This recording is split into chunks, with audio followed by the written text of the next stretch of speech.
পাপোশের মধ্যে জগন্নাথ দেবের ছবি। হ্যাঁ, আপনারা দেখতে পাচ্ছেন যে পাপোশ আমরা পায়ে মারায় পা মুছি, সেই পাপোশের ওপরে আমাদের জগতের নাথ, যার মধ্যে ভগবান শ্রীকৃষ্ণের ব্রহ্ম পদার্থ বিরাজমান করছে, সেই জগন্নাথের ছবি এখন পাপোশের ওপরে। হ্যাঁ, একটি ওয়েবসাইট এটা বিক্রি হচ্ছে, সেই ওয়েবসাইটটার নাম হলো আলি এক্সপ্রেস।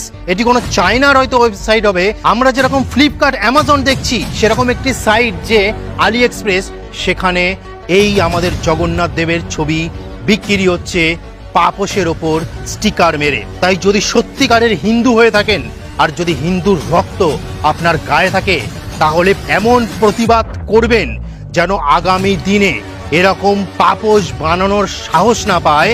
আর আপনারা দেখিয়ে দেবেন যে সনাতন ধর্মের শক্তি কতটা, যেরকম বানালো তার পারমিশন কে দিয়েছে, তো বড় স্পর্ধা কে দিয়েছে, তাদের সম্পূর্ণভাবে প্রতিবাদ গড়ে তুলুন। আমরা আগেও দেখেছি যে জুতোর মধ্যে ওমকারের চিহ্ন, তখনও প্রতিবাদ করেছিলেন আপনারা এবং আমরাও সবাই মিলে প্রতিবাদ করেছিলাম। তারপর সেটাকে রিমুভ করে দেওয়া হয়েছিল, অর্থাৎ সরিয়ে দেওয়া হয়েছিল।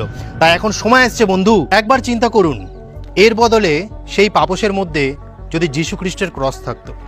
একবার চিন্তা করুন, এই পাপোশে সনাতন ধর্মের জগন্নাথের বদলে অন্য কোনো চিহ্ন থাকতো, কোনো অন্য মতবাদের চিহ্ন থাকতো, তাহলে আজ যে গণ আন্দোলন গড়ে উঠত, যে প্রতিবাদের ঝড় উঠত, সেই ঝড়টা কিন্তু কয়েকদিন ধরে এই আলি এক্সপ্রেস জগন্নাথের ছবি পাপোশের ওপর লাগিয়ে, যাতে মানুষ পা দেয়, পা মোছে, তাতে হেঁটে যায়, সেইভাবে বিক্রি করে যাচ্ছে। আপনারা দেখতে পাচ্ছেন যেখানে আবার বিক্রি হচ্ছে, বিভিন্ন সাইডে বিক্রি হচ্ছে, আলি এক্সপ্রেসে বিক্রি হচ্ছে।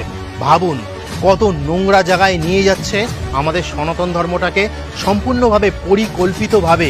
কি চাইছে তারা? যে জগন্নাথের ওপরে সবাই পাটা মুছুক। আমরা যেখানে ভক্তি করি, স্নেহ করি, তার নাম করি, গুণগান করি, যিনি জগতের নাথ জগন্নাথ, সেই জগন্নাথের ছবি কোথায়? পাপোশের ওপরে। তাই প্রতিবাদ করুন, তাহলেই এগুলি বন্ধ হওয়া সম্ভব হবে।